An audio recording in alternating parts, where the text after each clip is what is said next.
Data structure के बारे में डिटेल में पढ़ेंगे। Data structure, it is a way of organizing and storing data efficiently. Data structure एक ऐसा तरीका है जिसके थ्रू हम किसी भी डेटा को प्रॉपर तरीके से कंप्यूटर की मेमोरी में ऑर्गेनाइज करके स्टोर करके रख सकते हैं। अब सबसे पहले हम जानते हैं कि इसकी नीड क्यों पड़ी। डेली लाइफ में भी अगर देखो तो होता क्या है कि कोई भी चीज को अगर हम ऑर्गेनाइज करके रखते हैं तो ढूंढना आसान होता है। जैसे एग्जाम्पल के लिए हम मानते हैं कि कोई बुक शेल्फ है और बुक शेल्फ पे बुक अरेंज करके रखा हुआ है। एक तो है कि जैसे तैसे फेंक करके रख दिया, एक है कि प्रॉपर अरेंज करके रखा हुआ है और हर किसी बुक का नाम जो है वो सामने से दिख रहा होता है। तो वैसे कंडीशन में ऑब्वियस सी बात है कि जो ज्यादा अच्छे से अरेंज करके रखा हुआ है वहां से बुक को ढूंढना ज्यादा आसान है। तो मेनली जो है ना, डेटा स्ट्रक्चर का कंसेप्ट ही यही है कि हम डेटा को प्रॉपर तरीके से ऑर्गेनाइज और स्टोर करके रख सकते हैं ताकि जो डिफरेंट तरह के ऑपरेशंस हैं वो इजीली परफॉर्म हो सके। It allow us easy performance of operations like reversal, slicing and counting. Next है, it helps in handling multiple elements as single unit and also individually. मतलब that data structure की help से हम एक टाइम में multiple element को handle कर सकते हैं। Python allows creation of user-defined data types, user-defined data structures like stack, queue, tree and linked list. अगर हम पाइथन की बात करें तो बहुत सारा डेटा स्ट्रक्चर जो है वो प्री डिफाइंड होता है, लेकिन पाइथन में हम लोग यानी कि यूजर भी डेटा स्ट्रक्चर को डिफाइन कर सकता है और वो डेटा स्ट्रक्चर होता है stack, queue, tree and link list. Next है, Python also provides built-in data structure such as list, tuple, dictionary and set. यानी पाइथन में कुछ built-in डेटा स्ट्रक्चर भी होते हैं, लिस्ट, टपल, डिक्शनरी और सेट। स्ट्रिंग डेटा स्ट्रक्चर होता है। तो इस तरह से पाइथन बहुत सारे built-in डेटा स्ट्रक्चर को भी सपोर्ट करता है, इवन यूजर भी डेटा स्ट्रक्चर को क्रिएट कर सकता है। User defined data structures in Python enable custom functionality and control over data organisation. यानी जो बिल्ट इन डेटा स्ट्रक्चर है उससे रिलेटेड जो फंक्शन है वो पाइथन में ऑलरेडी डिफाइंड है, लेकिन जो यूजर डिफाइंड डेटा स्ट्रक्चर होता है उसको यूजर उसकी फंक्शनैलिटी को कस्टम कर सकता है और डेटा ऑर्गेनाइजेशन पे यूजर का पूरा कंट्रोल होता है। तो ये था बेसिक कंसेप्ट डेटा स्ट्रक्चर का, जो कि डेटा स्ट्रक्चर का इंट्रोडक्शन था। नेक्स्ट हम अगर डेटा स्ट्रक्चर के टाइप की बात करें तो डेटा स्ट्रक्चर को हम डिफरेंट टाइप में कैटेगराइज कर सकते हैं। एक डेटा स्ट्रक्चर को हम बेसिक तरीके से अगर कैटेगराइज करें तो एक होता है प्रिमिटिव डेटा स्ट्रक्चर और एक होता है नॉन प्रिमिटिव डेटा स्ट्रक्चर। इसी तरह से अगर हम देखें तो नॉन प्रिमिटिव डेटा स्ट्रक्चर को फर्दर दो टाइप में डिवाइड किया गया है, एक लीनियर डेटा स्ट्रक्चर और एक नॉन लीनियर डेटा स्ट्रक्चर। अगर हम लीनियर की बात करें तो लीनियर डेटा स्ट्रक्चर जो है वो है स्टैक, क्यू, लिंक लिस्ट। वही नॉन लीनियर डेटा स्ट्रक्चर की अगर हम बात करें तो नॉन लीनियर डेटा स्ट्रक्चर है ट्री और ग्राफ। डिटेल में अगर हम देखें प्रिमिटिव डेटा स्ट्रक्चर को, तो प्रिमिटिव डेटा स्ट्रक्चर क्या है? It can contain simplified data values and are directly operated by machine level instruction. यानी जो प्रिमिटिव डेटा स्ट्रक्चर है वो सिंप्लीफाइड वैल्यू को कंटेन करता है जो कि डायरेक्टली मशीन के द्वारा ऑपरेट किया जा सके, जैसे इंटीजर, रियल, कैरेक्टर, ये सब क्या है, प्रिमिटिव डेटा स्ट्रक्चर है। वहीं अगर हम नॉन प्रिमिटिव डेटा स्ट्रक्चर की बात करें तो नॉन प्रिमिटिव डेटा स्ट्रक्चर जो है वो प्रिमिटिव डेटा स्ट्रक्चर का यूज करके डिराइव किया जाता है। और अगर हम इसकी कैटेगरी देखें तो दो फर्दर कैटेगरी में हम डिवाइड कर सकते हैं, एक लीनियर और एक non linear. Linear data structure, linear data structure क्या होता है, it is single level data structure having their elements in a sequence like stack, Q and link list. मतलब लीनियर डेटा स्ट्रक्चर में क्या होता है, जितने भी एलिमेंट्स होते हैं वो एक सीक्वेंस में अरेंज किए जाते हैं, चाहे वो स्टैक हो, क्यू हो या फिर लिंक लिस्ट हो। अगर हम नॉन लीनियर डेटा स्ट्रक्चर की बात करें तो non linear data structure multi level data structure होता है जो कि लीनियर फॉर्म में नहीं होता, जैसे ट्री और ग्राफ। तो ये क्या है, नॉन प्रिमिटिव डेटा स्ट्रक्चर है। अब जो हमें डिटेल में पढ़ना है सिलेबस में वो है स्टैक डेटा स्ट्रक्चर।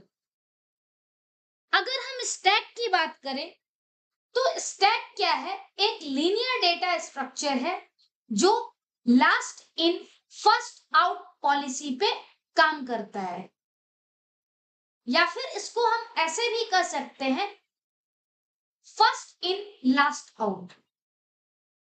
यानी जो एलिमेंट पहले इंसर्ट होगा, लास्ट इन फर्स्ट आउट का मतलब है कि जो एलिमेंट पहले इंसर्ट होगा उसको हम सबसे लास्ट में आउट करते हैं, यानी जिसको हम लास्ट में इन करेंगे, जो लास्ट में एंट्री होगी उसको सबसे पहले आउट करते हैं।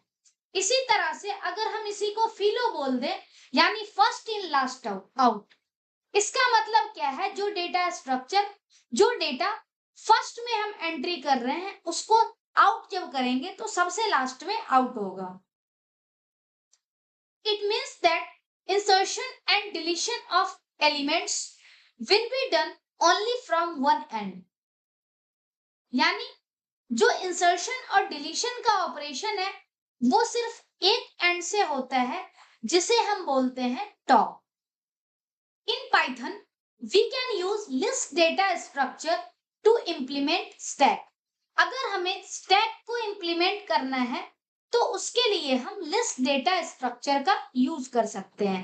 यहाँ पर आपको एग्जाम्पल दिख रहा होगा, जो एग्जाम्पल है वो बुक रखी है, एक के ऊपर एक बुक रखी है। इसका मतलब क्या है कि अगर हम सीक्वेंस में, जैसे जो बुक सबसे नीचे रखी है उसको हम ऑब्वियस सी बात है सबसे पहले रखे होंगे, तो इस तरह से एक एक करके अगर उठा करके बुक रखते हैं तो जो बुक सबसे टॉप पे रखी हुई है वो बुक सबसे लास्ट में रखी गई है। और जब हम बुक को हटाते हैं तो जो लास्ट में इन किया है, यानी जो हमने लास्ट में रखा है, उसको हम फर्स्ट में आउट करते हैं। ऐसे ही अगर हम कॉइन को अरेंज करके रखते हैं तो जिस कॉइन को हम सबसे टॉप पे रखते हैं उसको हम सबसे लास्ट में सबसे पहले हटाते हैं। तो यही सेम है। दूसरा है, जैसे हम शादी वगैरह में जाते हैं तो प्लेट अरेंज करके रखा होता है, स्टैक ऑफ प्लेट। तो प्लेट में क्या होता है, जो प्लेट सबसे ऊपर रखा होता है उसको हम सबसे लास्ट में हटाते हैं, सबसे लास्ट में उठाते हैं, और जो सबसे नीचे रखा होता है, यानी जो सबसे नीचे रखा हुआ है, उसको हम बिल्कुल सबसे लास्ट में हटाते हैं। यानी नीचे जो रखा है वो पहले रखा गया था, लेकिन जब आउट करते हैं तो सबसे लास्ट में होता है। तो इस तरह से जो स्टैक है वो डेली लाइफ में भी हम देखते हैं। नेक्स्ट है स्टैक के एप्लीकेशन। अगर हम स्टैक के एप्लीकेशन की बात करें तो स्टैक का बहुत सारा एप्लीकेशन है, जिसमें से कुछ इंपॉर्टेंट एप्लीकेशन यहाँ पर लिखे गए हैं, जैसे एक्सप्रेशन इवेल्युएशन। कोई अगर एक्सप्रेशन दिया गया है, सपोज 3 + 4 / 5 -2 इस तरह का अगर एप्लीकेशन है तो इसे हमें अगर इवेलुएट करना होगा तो स्टैक की हेल्प से हम इजिली इवेलुएट कर सकते हैं। ऐसे ही है स्प्रिंग रिवर्सल। स्प्रिंग रिवर्सल का मतलब है कि स्प्रिंग के जो एलिमेंट हैं उसको हम एक एक करके रिवर्स कर सकते हैं। जैसे मान लेते हैं कि कोई लेटर ही है, सीक्वेंस ऑफ कैरेक्टर होता है स्ट्रिंग, तो कैरेक्टर को अगर रिवर्स करना होगा तो हम यहाँ पर स्टैक का यूज कर सकते हैं। नेक्स्ट है फंक्शन कॉल। फंक्शन कॉल करने के लिए भी हम स्टैक का यूज कर सकते हैं, क्योंकि एक टाइम पे मल्टीपल फंक्शन होता है, तो मल्टीपल फंक्शन कौन सा कैसे कॉल हो रहा है उसका हम एक सीक्वेंस बना सकते हैं। स्टैक में जनरली सीक्वेंस बन जाता है क्योंकि ये क्या है, एक लीनियर डेटा स्ट्रक्चर है। ऐसे ही ब्राउजिंग हिस्ट्री, आप देखते हो कि जितना जितना हम लोग सर्च करते हैं तो वो क्या है, ब्राउजिंग हिस्ट्री दिखती है, और जो लेटेस्ट सर्च होता है वो ब्राउजिंग हिस्ट्री टॉप पे दिखती है। तो ये भी क्या है, सर्च का एप्लीकेशन ऑफ स्टैक है। इसी तरह से undo redo operation. Undo redo operation कैसे काम करता है, आप देखते ही होंगे कि जैसे आप मल्टीपल ऑपरेशन परफॉर्म करते हो तो फर्स्ट टाइम अंडू करने से क्या होता है, हम एक बार बैक जाते हैं, फिर अंडू करने से एक बार और बैक जाते हैं। इसी तरह से रीडू भी सेम तरीके से होता है, हम हमेशा अगले स्टेप पे बढ़ते हैं। तो जब अगर सीक्वेंस मेंटेन ना हो तो अंडू और रीडू ऑपरेशन कैसे हो सकता है। तो ये जो है ये कुछ स्टैक के एप्लीकेशन है। ये सभी ऑपरेशंस में जो यहाँ पर एग्जांपल दिए गए हैं सब में स्टैक का यूज होता है। नेक्स्ट अगर हम बात करें स्टैक के ऑपरेशंस की, तो स्टैक का ऑपरेशन होता है मेनली 4 ऑपरेशन हम परफॉर्म करते हैं। पहला ऑपरेशन जैसे है पुश। पुश का मतलब है कि एलिमेंट को ऐड करना, और एलिमेंट कहां ऐड होता है, तो top of the stack. Pop pop operation का मतलब है एलिमेंट को रिमूव करना, और एलिमेंट रिमूव भी कैसे होता है, तो टॉप ऑफ द स्टैक। अब जैसे यहाँ पर है, अगर हम बात करें पुश की, सपोज ये एक स्टैक बना हुआ है, इसमें हम पहले कोई एलिमेंट ऐड करते हैं तो यहाँ पर ऐड होता है, फिर दूसरे एलिमेंट को हम ऐड करते हैं यहाँ होता है, फिर तीसरे, और ये अगर टॉप बन गया, अब अगर हम आउट करते हैं तो इस तरह से पहले ये एलिमेंट आउट होता, फिर ये एलिमेंट आउट होता, फिर लास्ट वाला आउट होता है। तो इस तरह से पॉप होता है। जब हम एलिमेंट ऐड करते हैं तो पुश ऑपरेशन होता है, और जब हम एलिमेंट रिमूव करते हैं तो पॉप ऑपरेशन परफॉर्म होता है। नेक्स्ट है पीक। पीक का मतलब है हमें ये जानना कि टॉप की वैल्यू क्या है। मतलब हम अगर पुश और पॉप करते हैं तो उस टाइम पर भी हम टॉप का नंबर जानना चाहते हैं कि कितने नंबर पे एलिमेंट है। ऐसे ही पीक जो होता है, पीक फंक्शन ही है जो कि टॉप वैल्यू को, पीक ऑपरेशन हमेशा स्टैक के टॉप वैल्यू को शो करता है, और हम हटाते नहीं है, एलिमेंट एज इट इज रहता है स्टैक में, सिर्फ हमें पता चलता है, डिस्प्ले होता है कि टॉप की वैल्यू क्या है। नेक्स्ट ऑपरेशन है is empty. Is empty operation का मतलब ये है कि हम चेक करते हैं कि स्टैक एम्प्टी है या फिर नहीं है। अगर इज एम्प्टी की वैल्यू ट्रू है, इसका मतलब एम्प्टी है, यानी जो स्टैक है उसमें कोई भी एलिमेंट नहीं है। इज एम्प्टी अगर ट्रू है तो मतलब स्टैक खाली है, अगर इज एम्प्टी फॉल्स है इसका मतलब स्टैक में कोई ना कोई एलिमेंट है और ये खाली नहीं है। तो ये 4 ऑपरेशन होते हैं जो स्टैक की हेल्प से हम परफॉर्म करते हैं। नेक्स्ट है, 2 कंडीशन होती है, एक होती है ओवरफ्लो, एक होता है अंडरफ्लो। ओवरफ्लो कंडीशन का मतलब है कि अगर हम किसी भी एलिमेंट को पुश करने की कोशिश करें और एलिमेंट जो स्टैक है वो ऑलरेडी फुल हो, मतलब स्टैक फुल होने के बाद हम एलिमेंट को इंसर्ट तो नहीं कर सकते। तो इसका मतलब क्या है कि हम और एलिमेंट इंसर्ट करने की कोशिश कर रहे हैं लेकिन एलिमेंट पहले से फुल है। तो इस कंडीशन को हम बोलते हैं ओवरफ्लो। ओवरफ्लो क्या है? It refers to the condition in which we try to push an item in a stack which is already full. यानी फुल स्टैक में हम किसी न्यू आइटम को पुश करने के लिए ट्राई करते हैं। ऐसे ही है अंडरफ्लो। अंडरफ्लो क्या है? It refers to the condition in which we are trying to pop an item from the empty stack. अब जैसे हम जानते हैं कि जब एलिमेंट अवेलेबल हो, तो एलिमेंट अवेलेबल होने का मतलब होता है कि स्टैक जो है वो खाली नहीं होता है। लेकिन अगर स्टैक खाली हो तो क्या हम एलिमेंट को डिलीट कर पाएंगे? नहीं कर सकते। तो ऐसी जो कंडीशन है, स्टैक एम्प्टी है और फिर भी हम ट्राई कर रहे हैं एलिमेंट को पॉप करने की, तो इसे हम बोलते हैं अंडरफ्लो। ओवरफ्लो और अंडरफ्लो जो कंडीशन है वो हम हमेशा चेक करते हैं जब हमें स्टैक में एलिमेंट इंसर्ट करना है, तो हम ओवरफ्लो चेक करते हैं ताकि ये ना हो कि एलिमेंट जो स्टैक है वो पहले से फुल हो। ऐसे ही अगर हमें डिलीट करना है तो हम अंडरफ्लो चेक करते हैं। तो ओवरफ्लो और अंडरफ्लो का कंडीशन हमेशा चेक करना होता है जब जो कंडीशन स्टैक की कंडीशन हो, वो हम तब चेक करते हैं जब हमें एलिमेंट पुश या फिर पॉप करना हो। तो ये तो था कंसेप्ट जो कि हमें किसी भी ऑपरेशन परफॉर्म करने से पहले पढ़ना था। अब नेक्स्ट है, पहले एक स्टैक दी गई है और ये स्टैक क्या है? Empty stack.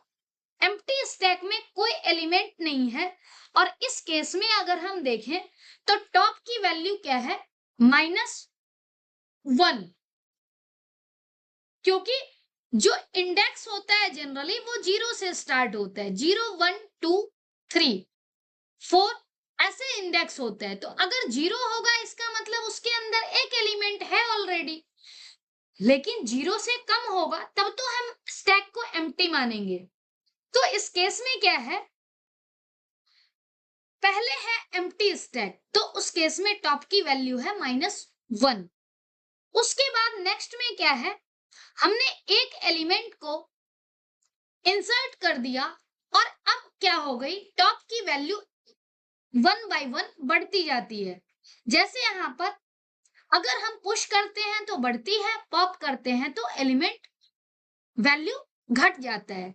अब जैसे यहाँ पर अगर हम देखें टॉप की वैल्यू 0 है, -1 से 0 हो गया, एक इंक्रीज हो गया, और स्टैक 0 की वैल्यू क्या है? 1, यानी 0th नंबर पे एलिमेंट 1 है। फिर हमने एक और वैल्यू इंसर्ट कर दिया, तो अब टॉप की वैल्यू एक और बढ़ गई, मतलब 0 से हो गया 1, और अब स्टैक 1, यानी ये तो 0 है, ये 1 है। अब स्टैक 1 पे एलिमेंट क्या है? 2 है। फिर से अगर हम एक एलिमेंट इंसर्ट करते हैं तो क्या यहाँ पर होता है? टॉप की वैल्यू एक और इंक्रीज हो जाती है, यानी अब टॉप की वैल्यू क्या हो गई? 2, 0 1 2, यानी टॉप की वैल्यू 2 है और स्टैक 2 की अगर हम बात करें इसकी वैल्यू क्या है? 3। नेक्स्ट ऑपरेशन है पॉप। पॉप का मतलब ही है कि जो टॉप की वैल्यू है वो हो जाती है -1, यानी जो भी टॉप की वैल्यू है उसमें से हम 1 माइनस कर देते हैं। तो इस केस में अगर हम देखें तो टॉप की वैल्यू 2 थी, अब क्या हो गई? टॉप की वैल्यू 0 और 1। और अगर हम देखें स्टैक को तो ये एलिमेंट डिलीट हो जाएगा और स्टैक का जो एलिमेंट है वो टॉप यहाँ पर अब 1 हो चुका है और 1 पे एलिमेंट 2 है, हमने पॉप किया तो स्टैक 2 का जो एलिमेंट है जो हमने पॉप किया वो एलिमेंट रिटर्न हो जाएगा। तो इस तरीके से हम पुश और पॉप ऑपरेशन जो है वो परफॉर्म कर सकते हैं। नेक्स्ट है इंप्लीमेंटेशन ऑफ स्टैक। स्टैक की जो इंप्लीमेंटेशन है पाइथन में हम लिस्ट डेटा स्ट्रक्चर का यूज करके स्टैक को इंप्लीमेंट कर सकते हैं। अगर हमें पुश ऑपरेशन परफॉर्म करने हैं तो हमने लिस्ट में पढ़ा भी है कि लिस्ट में 1 बाय 1 किसी भी एलिमेंट को ऐड करना हो तो उसके लिए हम अपेंड फंक्शन यूज करते हैं। यानी हमें पुश ऑपरेशन परफॉर्म करना है तो इस केस में हम अपेंड फंक्शन का यूज करेंगे। और अगर पॉप ऑपरेशन परफॉर्म करना है तो उसके लिए पॉप मेथड ऑलरेडी लिस्ट में डिफाइंड होता है। तो लिस्ट में सिंगल एलिमेंट ऐड करने के लिए अपेंड फंक्शन और टॉप से एलिमेंट रिमूव करने के लिए पॉप फंक्शन।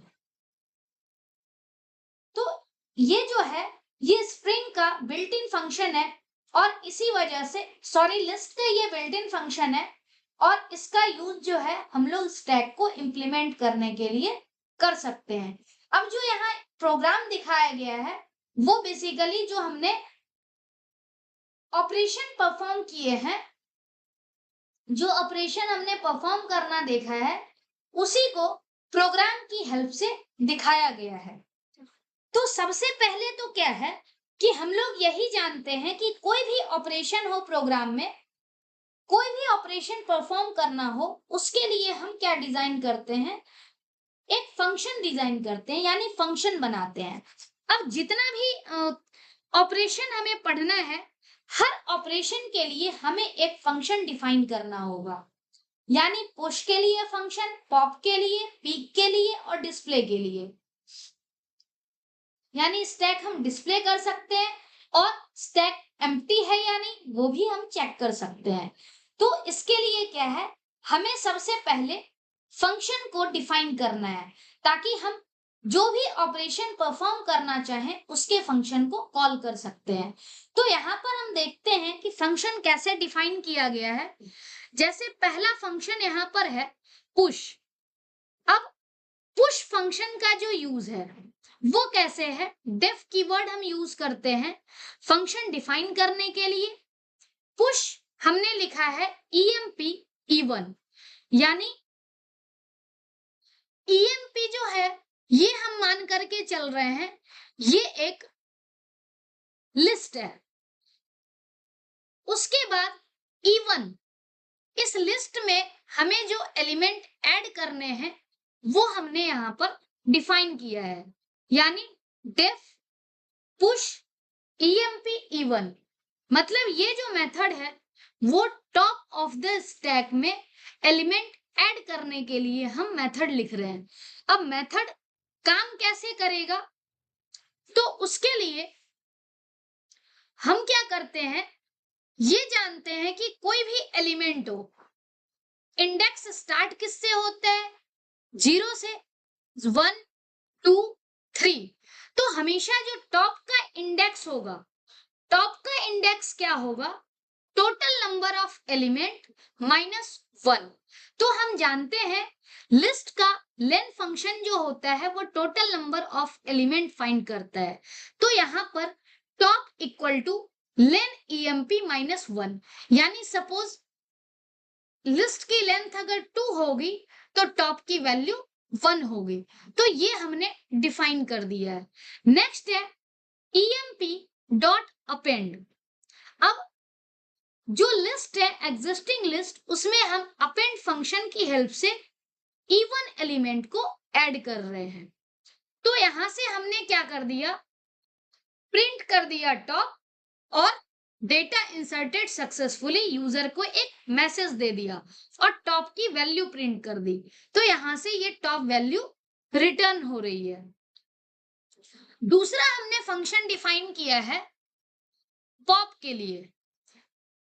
पॉप मेथड क्या करता है, एलिमेंट के लिस्ट के या फिर स्टैक के लास्ट एलिमेंट को रिमूव करता है।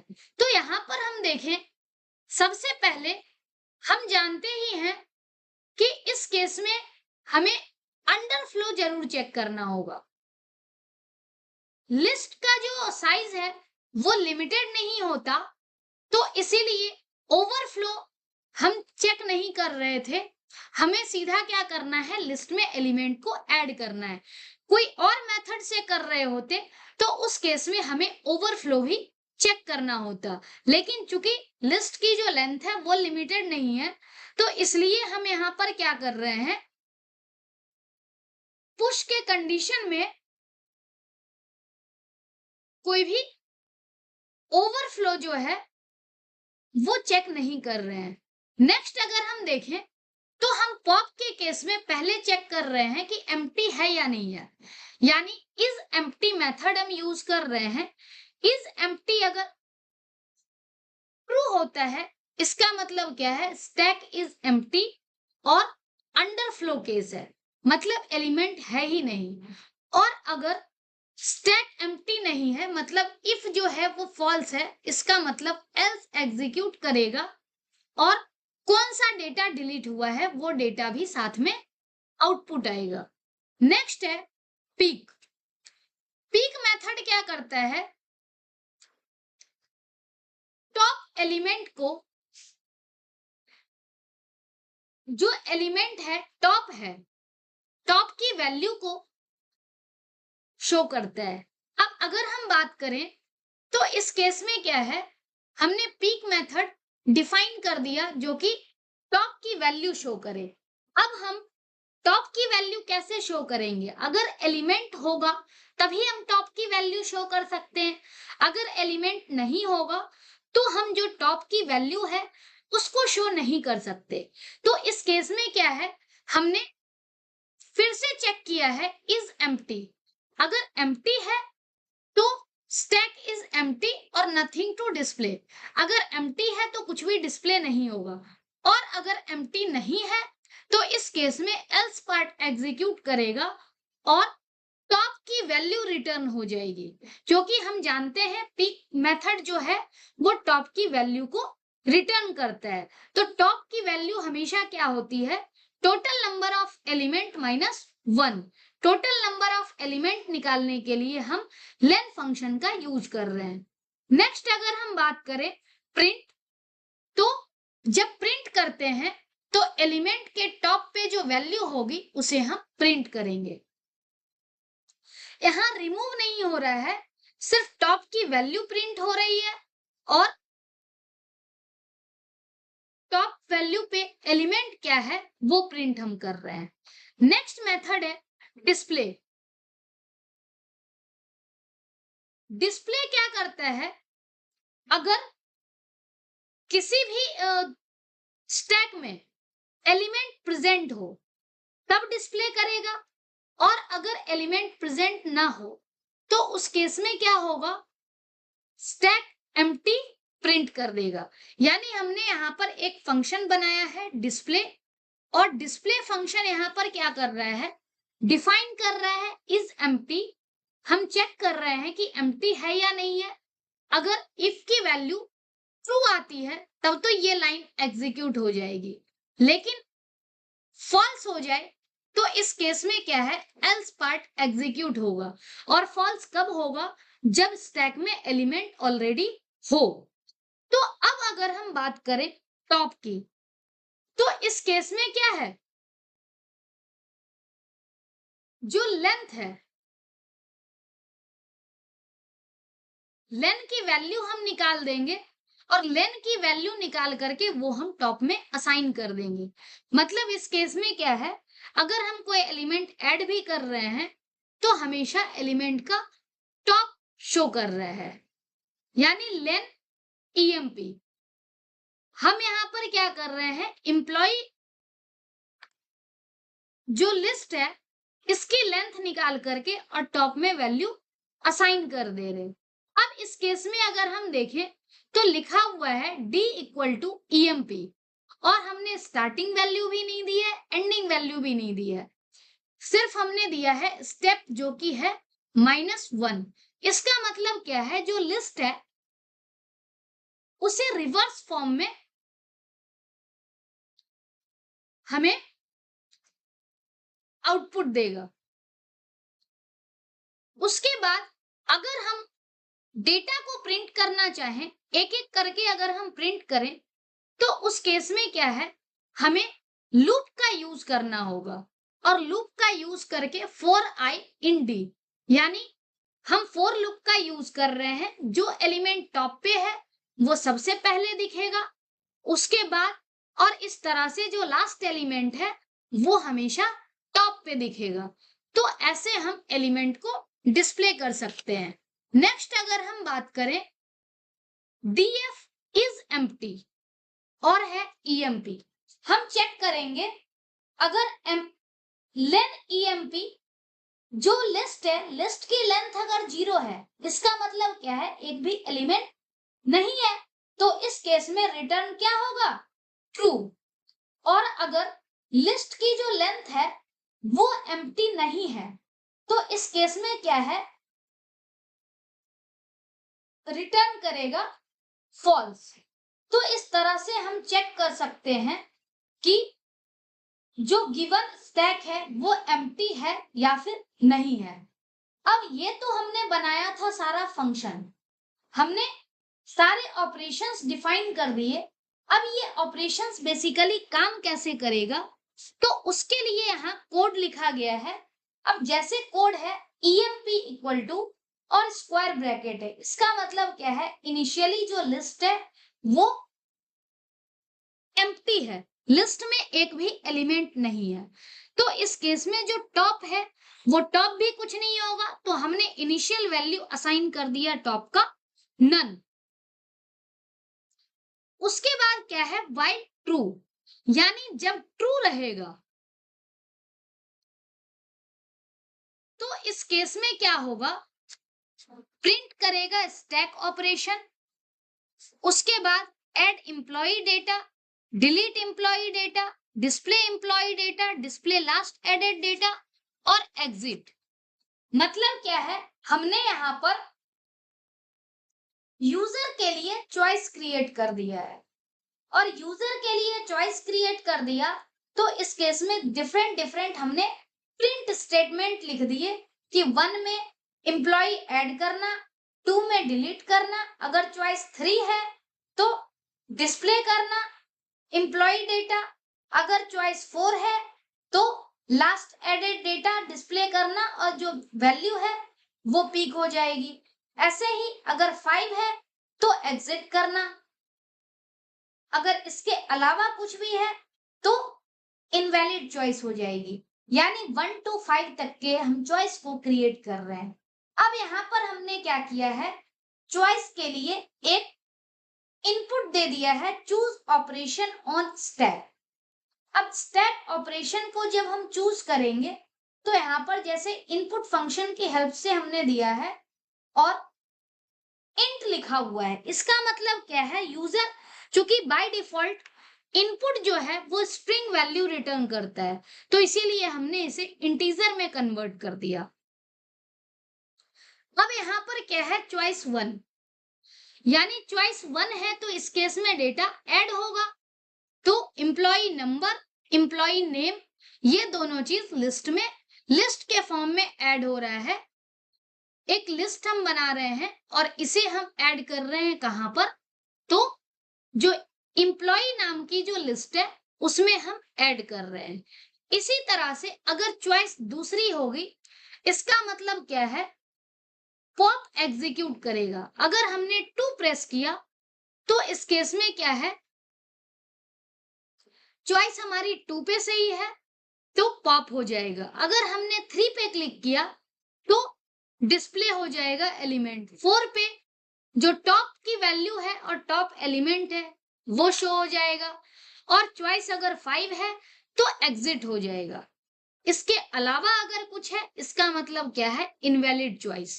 तो इस तरह से जो है वो प्रोग्राम वर्क कर रहा है। यही तरीका है, इसकी हेल्प से हम किसी भी स्टैक ऑपरेशन को लिस्ट की हेल्प से परफॉर्म कर सकते हैं। तो अगर हम आज के वीडियो की बात करें तो आज के वीडियो में हमने जो देखा है, एक तो डेटा स्ट्रक्चर का इंट्रोडक्शन, डेटा स्ट्रक्चर के टाइप देखे, उसके बाद स्टैक डेटा स्ट्रक्चर के बारे में हमने देखा, डिटेल, एप्लीकेशन और वेरियस काइंड ऑफ ऑपरेशन, और साथ में हम स्टैक को इम्प्लीमेंट कैसे कर सकते हैं वो भी हमने देखा है। तो आज के लिए इतना ही। Thank you so much.